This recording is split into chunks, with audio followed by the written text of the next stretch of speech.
வா ஃபைனலா நாங்க இங்க வந்துட்டோம். Okay, okay. அமெரிக்காவுக்கு பிறகு நாங்க 7 பேரும் ஒண்ணா தங்குறது தான் ஃபர்ஸ்ட் டைம் இல்லையா? ரொம்ப சூப்பரா இருக்க போகுது. இங்க நடக்க போறோம்.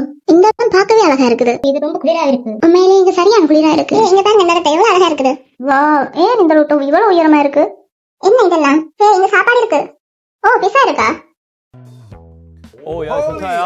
Gogies. 좋아요. baby meals. Gogies and wasabis and ஓ இது சன்செட் தானே? Baker. அவர் உன்னோட வயசுல மூத்தவர் தெரியாதா? உண்மையா?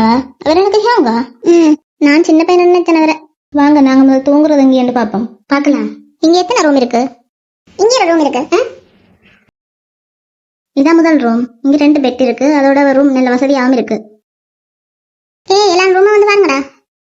இல்ல முதல்ல சாப்பிடுவாங்க. எனக்கு மட்டும்டா. வந்து ரூமை பார். அவங்க பீஸா சாப்பிடுறாங்க. என்ன? பீஸா சாப்பிடுறாங்க. ஏய் வா அப்புறம் ஒண்ணா சாப்பிடலாம். இவங்க ரொம்பவே மோசமானவங்க. வா வா போ. 잘했다, 잘했어. நம்ம வீடு போல வசதியா இருக்கு. ஓ இந்த ரூம் நல்லா இருக்கு. இங்க ஹீட்டா இருக்குது. என்ன இருக்கு? இந்த இடம் என்ன? இந்த ரூம்ல 3 பேர் தங்கலாம். நல்ல வசதியா இருக்கு. இந்த ரூம் அப்படி இருக்கு. ஓ 3 பெட் இருக்குனே. இங்க 3 ரூம் இருக்கு. பார்க்கலாம். இந்த ரூம் நல்ல ஹீட்டா இருக்குது. நம்ம வேற ஒண்ணா வாஷ் பண்ணுவோமா? பண்ணத்தானே வேணும். ரொம்ப நாள் ஆகிட்டு. நான் 5 மணி நேரம் கழிச்சு செஞ்சிருப்பேன். அது கூட்டமா இருக்காதா? சீக்கிரமா ரூமை செலக்ட் பண்ணிட்டு சாப்பிடுவோம். ஓ எனக்கு ரொம்ப பசிக்குது. முதல்ல ரூமை செலக்ட் பண்ணுவோம். அதை எப்படி செலக்ட் பண்ண போறீங்க? ரேண்டமா ஒரு ரூமுக்கு போவோம். உள்ள யாரும் இல்லாட்டி நீங்க அங்க தூங்கலாம். பட் ரூம் நிரம்பி இருந்தா ஒரு ஆள் வெளியே அனுப்புறதுக்கு ராக் பேப்பர் சிசர் விளையாடலாம். பட் ஃபர்ஸ்டா யார் போகணும் பண்ணது நாங்க தான் முடிவு செய்யணும். ரூமுக்குள்ள ஃபர்ஸ்டா போறவங்களுக்கு தான் முன்னுரிமை இருக்கு. ஒருவேளை ரூம் ஃபுல் ஆகினாலும் நீ வெளியே போ என்று சொல்லலாம். எனக்கு ரொம்ப ஹர்ட் ஆயிட்டு. நீ இவ்வளவு கொடூரமா யோசிக்கிற? அப்படி பார்த்தாலும் 3-2 எண்ணிக்கையில தான் ரூமை ஷேர் பண்ணணும்.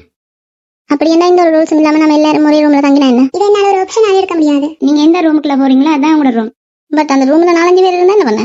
யாராவது தரையில தூங்க வேண்டியதுதான். இது எங்களுக்கு மறக்க முடியாம மெமரிஸா இருக்கும் நான் நினைக்கிறேன். ஒரு ரூம் எம்டியாவும் இருக்கலாம். இல்லைன்னா ஒரு ரூம்ல 6 பேரும் இருக்கலாம். சரிதான். பட் அது அசௌகரியமா இருந்தா என்ன செய்ய? 얘기 다 했어? 하고 있어. 해, 계속해. இந்த மாதிரி விஷயத்துல நம்ம ரொம்ப சென்சிட்டிவ். இப்ப நான் ஜோலியா இருக்கேன். இந்த மைண்ட் செட்டை கெடுக்க விரும்பல. பட் தூங்குற விஷயத்துல இன்னும் கொஞ்சம் சென்சிட்டிவா இருப்பேன். அப்படியா? எங்கெல்லாம் 4-5 பேர் ஒரே ரூம்ல இருந்தா தூங்குறது கஷ்டமா இருக்கும். அப்படி என்ன நம்ம நான் தனியா விட்டுட்டு சரியா நம்ம சொன்ன மாதிரியே முடிவு எடுப்போம். நம்ம டிசைட் பண்ண மாதிரியே செய்வோம். சரி ஓகே. அதுக்கு பிறகு ஏதாச்சும் ப்ராப்ளம் வந்தா பிறகு பார்ப்போம். சரி போவோம். ரூமுக்குள்ள போன பிறகு திரும்பி வர முடியாதா?